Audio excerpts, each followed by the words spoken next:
mateso yako, Kristo wangu, yanifundishe kutii kuliko kujifurahisha katika dhambi.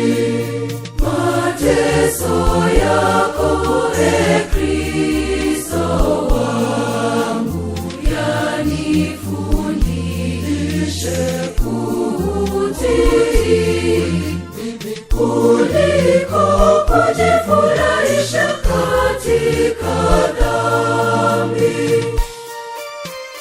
Ulidharauliwa na kukataliwa na watu, kama mtu wa huzuni nyingi, ajuaye sikitiko, na kama mtu ambaye watu humficha nyuso zao, kwani ulidharauliwa wala hawakukuhesabu kuwa kitu.